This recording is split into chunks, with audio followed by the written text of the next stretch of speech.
নমস্কার, আপনাদের সবাইকে স্বাগত জানিয়ে আমরা শুরু করছি আমাদের আজকের এখনকার অনুষ্ঠান অবশ্যই আজকাল পরশু। আর আজকের অনুষ্ঠান হচ্ছে জ্যোতিষতন্ত্রের তন্ত্রোক্ত গণেশাধিকার রাজশ্রীর অনুষ্ঠান। অনেক অনেক স্বাগত রাজশ্রী। সিদ্ধিদাতা গণেশকে প্রণাম করে শুরু করছি। আজকে প্রথমেই রাশিফল, হ্যাঁ চলে আসি রাশিফলে। আচ্ছা, শুরু করছি মেষ রাশি দিয়ে। মেষ রাশির জাতক জাতিকাদের এই সপ্তাহে তাদের কথাবার্তা ও আচরণ নিয়ন্ত্রণে রেখে সকলের সঙ্গে কথা বলতে হবে। এই সপ্তাহে অভিমান বা রাগের বশবর্তী হয়ে কাউকে ভুল কোনো কথা কিংবা মনে আঘাত দিয়ে কোনো কথা বলবেন না। বছরের পর বছর তৈরি হওয়া সম্পর্ক কিন্তু ভেঙে যেতে পারে। আপনার সম্পর্কের পাশাপাশি আপনাকে এই সপ্তাহে আপনার স্বাস্থ্যেরও যত্ন নিতে হবে। ব্যবসার সঙ্গে যুক্ত ব্যক্তিদের এই সপ্তাহে তাদের প্রতিযোগীদের কাছ থেকে কঠিন প্রতিযোগিতার সম্মুখীন হতে পারে। এরপরে আসছে বৃষ রাশি। বৃষ রাশির জাতকদের জন্য এই সপ্তাহটি খুব শুভ ফল পাবেন জাতক জাতিকারা। কর্মজীবন ও ব্যবসা সংক্রান্ত বিষয়ে সপ্তাহের শুরুতেই লাভবান হবেন। সপ্তাহের শুরুতে আপনি বিলাসিতা সম্পর্কিত আপনাদের কিছু পছন্দের জিনিস কিনতে পারেন। পৈতৃক সম্পত্তি অর্জনের সমস্ত বাধা দূর হবে। আপনি জমি বাড়ি ক্রয় বিক্রয় থেকে কাঙ্ক্ষিত লাভ করতে পারবেন। পরীক্ষা ও প্রতিযোগিতার জন্য প্রস্তুতি নিচ্ছেন যেসব শিক্ষার্থীরা, তারা কিন্তু সুখবর পাবেন। এরপরে আসছি মিথুন রাশি। মিথুন রাশির জাতকদের জন্য এই সপ্তাহটি শুভ। এই সপ্তাহে আপনার পরিকল্পিত কাজ সময় মতো সম্পন্ন হবে। কর্মজীবী মহিলা যারা, তাদের যে কোনো বড় অর্জন শুধু কর্মক্ষেত্রে নয়, পরিবারেও তাদের সম্মান বৃদ্ধি বাড়তে পারে। কর্মজীবন ও ব্যবসায় সময়টি লাভ ও লাভজনক হবে, শুভ এবং লাভজনক হবে। ব্যবসার সঙ্গে যুক্ত ব্যক্তিদের যে কোনো বড় চুক্তি করার আগে অবশ্যই শুভাকাঙ্ক্ষীদের পরামর্শ নেওয়া উচিত। দাম্পত্য জীবনে আপনার সুখ বজায় লেগে থাকবে আপনার সঙ্গে। এরপরে আসছি কর্কট রাশি। কর্কট রাশির জন্য এই সপ্তাহটি মিশ্র হবে। এই সপ্তাহে আপনার পরিকল্পিত কাজ শেষ হবে। আপনি যদি ব্যবসার সঙ্গে জড়িত থাকেন, তবে এই সপ্তাহে আপনাকে ব্যবসা সংক্রান্ত সিদ্ধান্তগুলি খুব ভেবেচিন্তে নিতে হবে। অন্যথায় কোনো প্রকল্পে বিনিয়োগ করা অর্থ আটকে যেতে পারে, এ ব্যাপারে সতর্ক থাকবেন। ভুল করেও বিভ্রান্তি বা তাড়াহুড়োয় কোনো সিদ্ধান্ত নেবেন না। আপনার প্রিয়জনের সঙ্গে কোনো বিষয় নিয়ে বিবাদ হতে পারে। আসছে সিংহ রাশিতে। সিংহ রাশির জাতকদের এই সপ্তাহে রাগ ও অহংকার এড়িয়ে চলতে হবে, অন্যথায় আপনার করা কাজ নষ্ট হয়ে যেতে পারে। সেই সঙ্গে স্বাস্থ্যের প্রতি একটু বিশেষভাবে নজর দিতে বলবো আপনাদের সিংহ রাশির জাতক জাতিকাদের। এই পুরো সপ্তাহে আপনার স্বাস্থ্য এবং সম্পর্ক দুটোই ভালো রাখার চেষ্টা করুন। স্বাস্থ্যও ভালো রাখার চেষ্টা করুন, সম্পর্কও ভালো রাখার চেষ্টা করুন।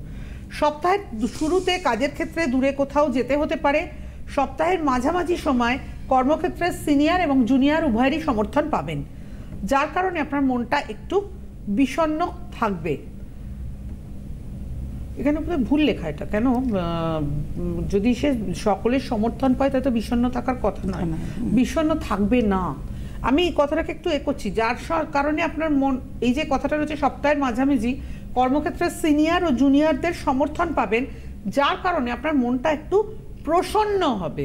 এখানে ভুল করে বিষণ্ণ লেখা। এই সময়ের মধ্যে আপনার বিরোধীরাও আপনার ক্ষতি করার চেষ্টা করবেন। কন্যা রাশি। এই সপ্তাহে কন্যা রাশির জাতকদের জন্য তাদের জেদ এড়িয়ে চলা উচিত। তাদের অহংকার করা ক্ষতির কারণ হতে পারে।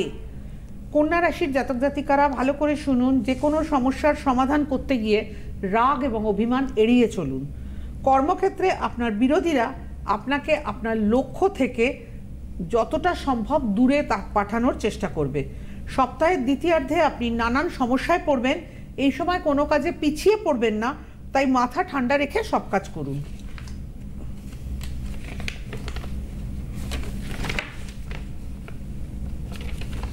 আচ্ছা, এরপরে আসছি তুলা রাশি। তুলা রাশির জাতক জাতিকাদের জন্য এই সপ্তাহে খুব সাবধানে থাকতে হবে। সপ্তাহের শুরুতে হঠাৎ বড় কিছু খরচের কারণে আপনার বাজেট কিন্তু বিঘ্নিত হতে পারে। সপ্তাহের শুরুতে কর্মক্ষেত্রে অনেক কাজ করতে হবে। এটি সমাধান করার জন্য আপনাকে অতিরিক্ত পরিশ্রম করতে হবে তুলা রাশির ক্ষেত্রে। এই সময়ের মধ্যে আপনি সিনিয়র ও জুনিয়র উভয়ের থেকেই কাঙ্ক্ষিত সমর্থন না পেলে আপনি কিছুটা দুঃখ পাবেন। আসছি বৃশ্চিক রাশিতে। বৃশ্চিক রাশির ব্যক্তিদের ছোট ছোট বিষয়গুলি মাথায় রাখতে হবে। এই সপ্তাহটি শুভ এবং কাঙ্ক্ষিত সাফল্য আসতে চলেছে। সপ্তাহের শুরুতে চাকরির ক্ষেত্রে শুভ ফল পাবেন। যদি আপনারা চাকরি পরিবর্তন করার কথা ভাবেন, সেক্ষেত্রেও কিন্তু আপনারা সাফল্য পাবেন। আপনি যদি অংশীদারিত্ব ব্যবসা করেন, তবে অর্থ লেনদেনের ব্যাপারে খুব সতর্ক থাকবেন। সপ্তাহের শেষভাগে আপনার স্বাস্থ্যের জন্য শুভ বলা যাবে না, তাই মাথা ঠান্ডা রেখে সব কাজ করুন। এরপরে আসছি ধনুরাশি। ধনুরাশির জাতকদের জন্য এই সপ্তাহতে তাড়াহুড়ো করে কোনো কাজ করবেন না। সপ্তাহের শুরুতে আপনার উপর কাজের চাপ বাড়তে পারে। কর্মক্ষেত্রে আপনাকে হঠাৎ করে একটি বড় দায়িত্ব নিতে হতে পারে, যার জন্য আপনার অতিরিক্ত সময় ও কঠোর পরিশ্রম করতে হবে। পরীক্ষা ও প্রতিযোগিতার জন্য প্রস্তুতি নিচ্ছেন যেসব শিক্ষার্থীরা, তারা অলসতা ত্যাগ করুন এবং যতটা সম্ভব পরীক্ষার জন্য আপনারা প্রস্তুত হন। কাঙ্ক্ষিত সাফল্য অর্জনের জন্য কঠোর পরিশ্রম এবং সপ্তাহের মাঝামাঝি সময়ে আপনি কোনো প্রভাবশালী ব্যক্তির সঙ্গে দেখা করবেন। মকর রাশি। মকর রাশির এই সপ্তাহে নতুন উদ্যমে ব্যবসা শুরু করুন। ব্যবসা শুরু করার কথা যথেষ্ট পরিমাণে ভাবতে পারেন। শিক্ষার্থীদের শিক্ষাক্ষেত্রে কিছু বাধার সম্মুখীন হবার সম্ভাবনা লক্ষ্য করা যায়। বাড়তি খরচ এড়িয়ে চলার চেষ্টা করুন। কর্মক্ষেত্রে অত্যধিক ব্যস্ততার জন্য ব্যক্তিগত জীবনে সমস্যার সৃষ্টি হতে পারে। পরিবহন ব্যবসার সঙ্গে যুক্ত ব্যক্তিরা অধিক মুনাফা লাভ করতে পারবেন। বয়স্করা অনিদ্রাজনিত রোগকে অবহেলা করবেন না। আসছে কুম্ভ রাশি।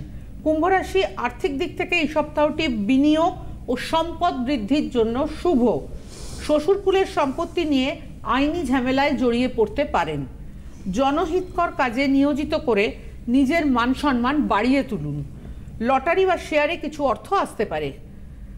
কর্মপ্রার্থীদের একাধিক উপায়ে আয়ের সুযোগ এলেও সঠিক পথটা বাছাই কিন্তু উপযুক্ত হবে। স্ত্রীর প্রচেষ্টায় ব্যবসায় উন্নতি। সন্তানের পরীক্ষায় সাফল্যের জন্য দুশ্চিন্তা কেটে যাবে। পরিবহন ব্যবসার সঙ্গে যুক্ত ব্যক্তিদের আর্থিক মন্দাভাব থাকবে। লাস্ট রাশি মীন রাশি। মীন রাশির জাতক জাতিকাদের বলবো, টাকা পয়সার ব্যাপারে সতর্ক থাকুন। পিতার শারীরিক অসুস্থতার জন্য মানসিক উদ্বেগ বৃদ্ধি পেতে পারে। নববিবাহিত দম্পতিরা জীবনে কিছু সমস্যার সম্মুখীন হতে পারেন। কর্মক্ষেত্রে সহকর্মীদের সাহায্যে উন্নতি এবং অর্থাগম হবে। ক্ষুদ্র ও প্রান্তিক চাষিরা সরকারি সাহায্যে সঠিক দামে ফসল বিক্রি করার চেষ্টা করুন। অভিনয়ের সঙ্গে যুক্ত যে সমস্ত ব্যক্তিরা, তারা তাদের সাফল্য ধরে রাখতে পারবেন। আমরা রাশিফল শুনলাম। এই মুহূর্তে পশ্চিমবঙ্গে জ্যোতিষ এবং গণেশতন্ত্র নিয়ে যিনি কাজ করছেন, তিনি হচ্ছেন একমাত্র রাজশ্রী। দীর্ঘ 22 বছর ধরে তিনি এই পেশার সঙ্গে যুক্ত রয়েছেন এবং এটা ধারাবাহিকভাবে। তো আমরা জানি যে সময় সবচাইতে মূল্যবান। সঠিক সময়ে সঠিক তিথিতে গ্রহ নক্ষত্রের সংস্কার এবং গ্রহযোগের প্রতিকার করলে সেই মানুষটি জীবনে সফলতা পায়। সঠিকভাবে জ্যোতিষ এবং গণেশতন্ত্রের প্রয়োগে সমস্যার সমাধান ভিত্তিক প্রতিকার, তান্ত্রিক প্রতিকার করে থাকেন রাজশ্রী। আমরা যে সময়টাকে কাজে লাগাবো, সেই সময়টার মূল্যটাকে বুঝে, গুরুত্বটা বুঝে কাজে লাগাতে হয়। সামনেই রয়েছে তন্ত্রের মহানিশার রয়েছে শিবরাত্রি, তাই এবং সব থেকে বড় নিশা এবং সব থেকে বড় তিথি। এবং এই শিবরাত্রি কেন এত গুরুত্বপূর্ণ, তার কারণ তন্ত্রের আদি শস্ত্র হচ্ছেন শিব, তার মুখনিসৃত বাণী হচ্ছে তন্ত্র। এবং তার এই যে মহানিশা আসছে, তারই একদম নিশা, সেই নিশাকে আমরা পুরোপুরি আমাদের সমস্যা থেকে বেরিয়ে আসার জন্য কাজে লাগাতে পারবো। 26শে ফেব্রুয়ারি শিবরাত্রি, সেই দিনটাকে মাথায় রেখে আমরা আজকে থেকে অনুষ্ঠানটা শুরু করছি। আমাদের সঙ্গে একজন বন্ধু আছেন। নমস্কার, কে রয়েছেন? হ্যালো নমস্কার, আমি বাগুইয়াটি থেকে বলছি। আমার মেয়ের সম্বন্ধে জানতে চাই। বাগুইয়াটি? হ্যাঁ। মেয়ের নাম? কলকাতা। মেয়ের নাম কি বলবেন? না, আমি জন্ম তারিখটা বলছি। মেয়ের জন্ম তারিখ হচ্ছে 1997, 14ই নভেম্বর, দুপুর 1:07 কলকাতা। 14ই নভেম্বর 1997। হ্যাঁ, দুপুর 1:07, 1:07। হ্যাঁ, PM। 14ই নভেম্বর 1997, 1:07 PM, কলকাতা। কিচ্ছু বলতে হবে না, আপনি সঙ্গে থাকুন। কাল 14-11 হচ্ছে নভেম্বর, মানে 14-11। দাঁড়ান, 11 থেকে না অপশন নেই। হ্যাঁ, এখানে এ করা যাচ্ছে না। 14-12 হয়ে গেছে। 14ই নভেম্বর 1997। 97।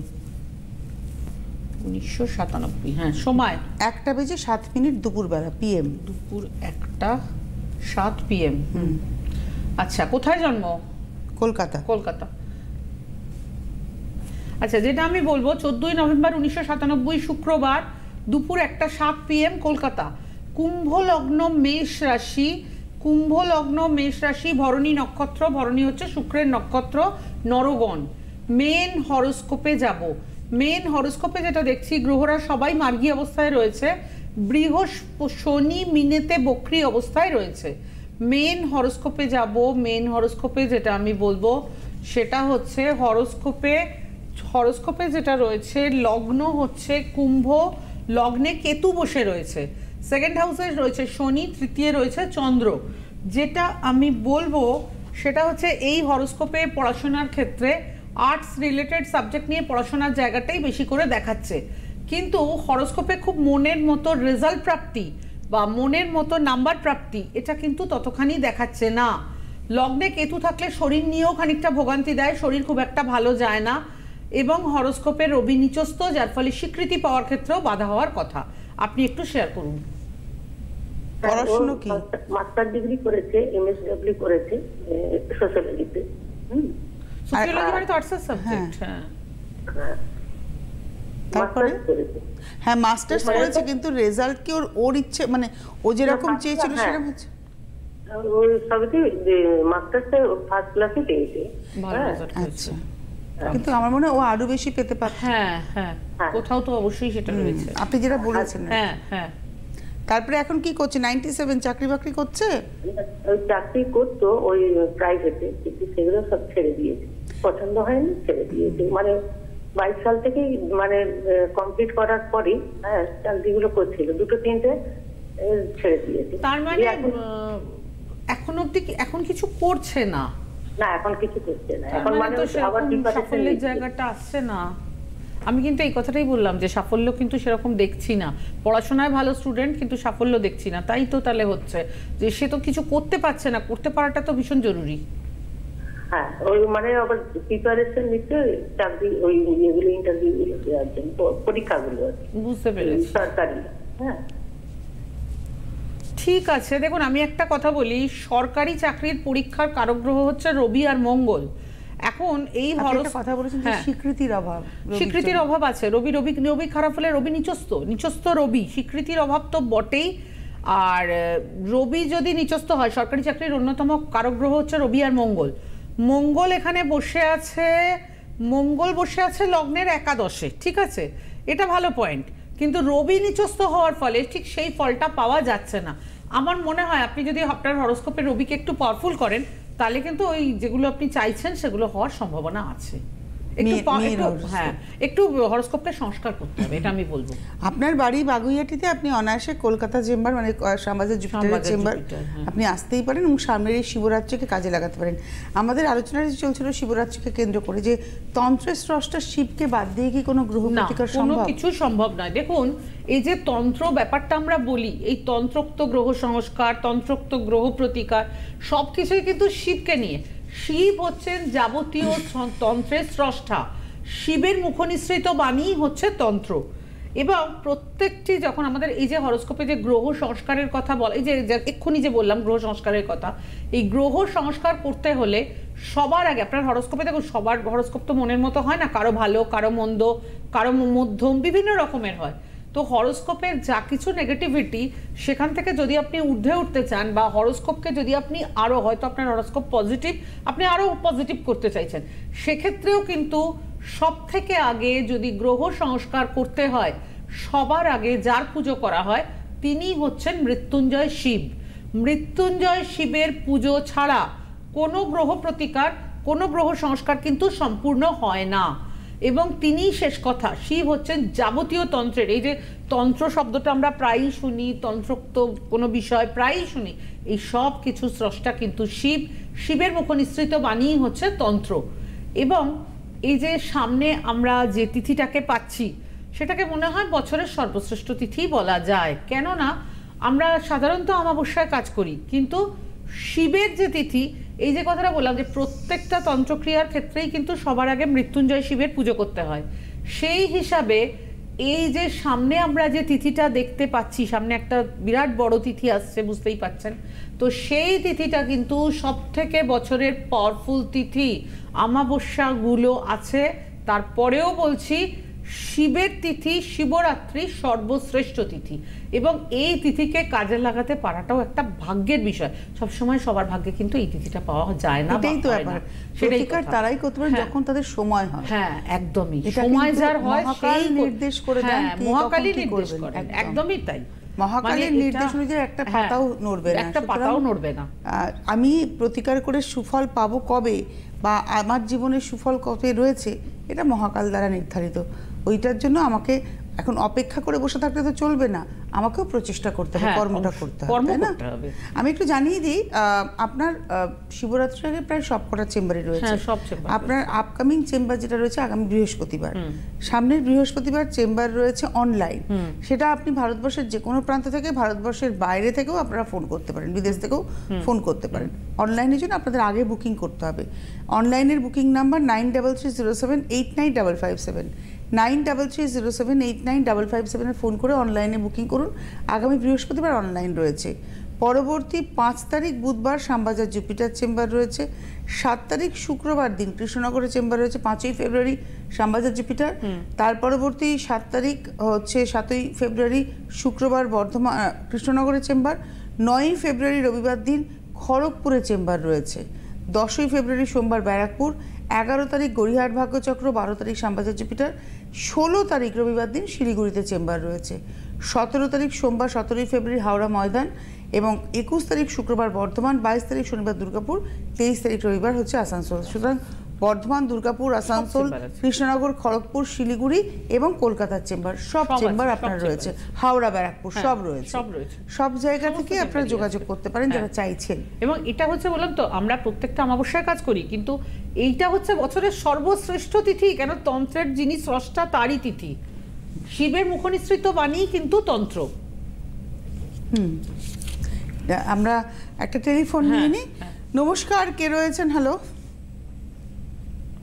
হ্যালো হ্যালো, কে বলছেন, কোথা থেকে বলছেন? আমি উত্তরপাড়া থেকে কথা বলছি। হ্যাঁ, নাম কি? রাজা রায়। কার সম্পর্কে জানবেন? আমি আমার ছেলের সম্পর্কে জানবো। কেউ এসেছিল আপনার জানাশুনো? আপনার পরিচিত কেউ রাজশ্রীর কাছে এসেছিলেন? হ্যালো হ্যালো, কেউ আসেনি। আচ্ছা, যাইনি। আচ্ছা, আমি প্রোগ্রাম দেখি ডেইলি। আচ্ছা আচ্ছা, ডেট অফ বার্থ বলুন ছেলের।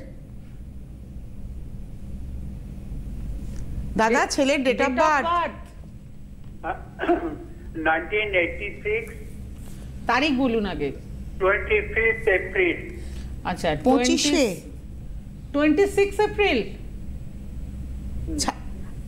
দাদা, আপনি টিভিতে শুনবেন না, টেলিফোনে শুনুন। আমাদের সাথে ডাইরেক্ট কথা বলুন। 25 না 26?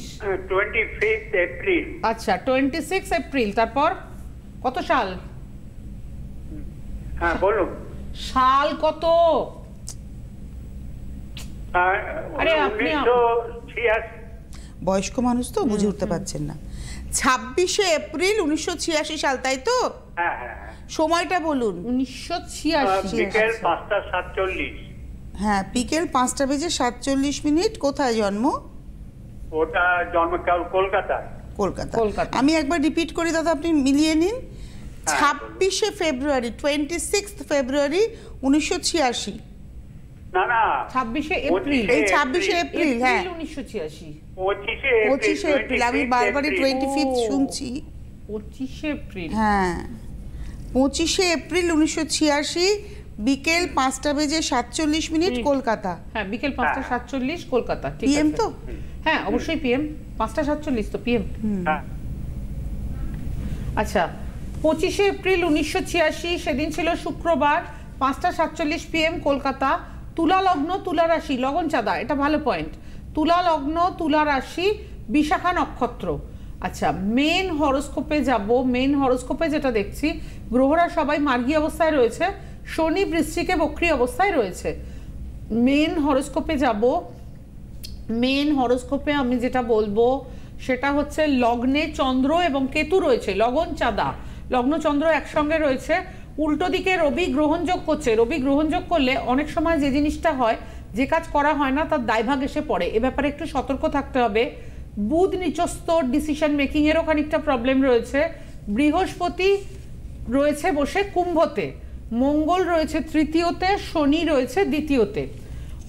এটাকে আমি যেটা বলবো সেটা হচ্ছে যে এই হরোস্কোপে যেটা দেখা যাচ্ছে সেটা হচ্ছে এই হরোস্কোপে যথেষ্ট ভালো টেকনিক্যাল এডুকেশন, সায়েন্স নিয়ে পড়া এটা দেখাচ্ছে, কিন্তু এই হরোস্কোপে যেটা রয়েছে সেটা হচ্ছে যে এই হরোস্কোপে চাকরি করতে গিয়ে বা কোনো রকম আপনি যদি কোনো কর্মক্ষেত্রের সঙ্গে যুক্ত থাকেন সেইখান থেকে কোনো প্রবলেম ফেস করার কথা, এবং সেইখান থেকে আপনার খানিকটা অর্থ নষ্ট হয়ে যাওয়া, অর্থ ধরে রাখতে না পারা, অর্থ মনের মতো রোজগার না হওয়া, এই টাইপের সমস্যাগুলো আসতে পারে।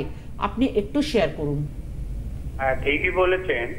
ও মেকানিক্যাল ইঞ্জিনিয়ার, বড় কোম্পানিতে কাজ করতো, 8.5 বছরে ওকে কোনো প্রমোশন দেয়নি, এক নম্বর। দ্বিতীয় নম্বর হচ্ছে ও যেসব রিসার্চ করে মানে যেগুলো বের করতো হায়ার অথরিটি, সেগুলো সব নিয়ে যেত, প্রেজেন্টেশনের সময় ওকে ডাকতো না। বুঝতে পেরেছি। ওই রাগের চোটে আজকে 3 বছর হলো ওর চাকরি ছেড়ে দিয়েছে, তারপর আর কোথাও চাকরি পাচ্ছে না।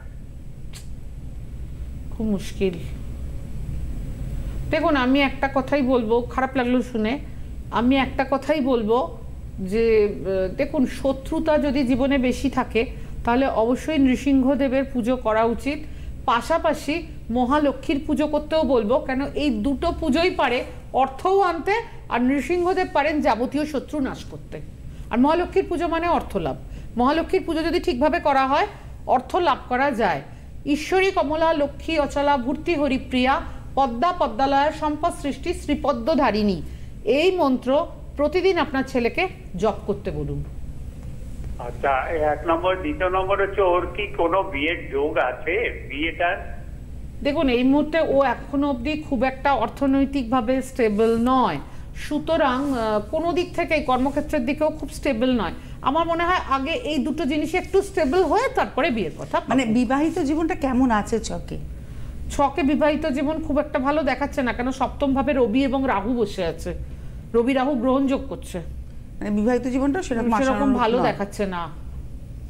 আপনি আপাতত ছেলের কর্মের ব্যাপারে যোগাযোগ করুন, চাকরিটা ভালো পাক, তারপরে বিবাহিত জীবনের জটক বিচার করেন, প্রয়োজনীয় প্রতিকার প্রতিবিধান করার আগে চাকরির দিকে কনসেন্ট্রেট করা দরকার। আমি তো সেটাই বলবো, কারণ 86 ইনবর্ন তো বয়সটা কিন্তু প্রায় 40-এর কাছাকাছি হতে চলেছে, সুতরাং আপনাকে কিন্তু একটুখানি সতর্ক হতে হবে। 40-এর কাছাকাছি, 40-তে হয়ে যাবে এই বছরের এপ্রিল মাস আসলে। আমাদের হাতে সময় নেই বিদায় নেওয়ার পালা।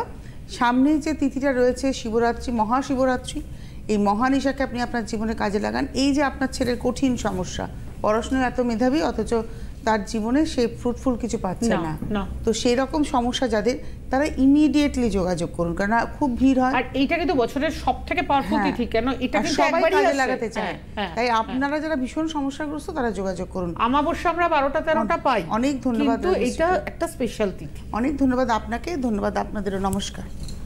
গণেশ সাধিকা রাজস্বী দে এখন আপনাদের হাতের নাগালে। ঘরে বসে লাইভ কলে রাজস্বীদের সুপরামর্শ এবং তার দেওয়া প্রতিকার পেতে অবশ্যই ফোন করুন এই নম্বরে 9830693509। পরিষেবা চার্জেবল।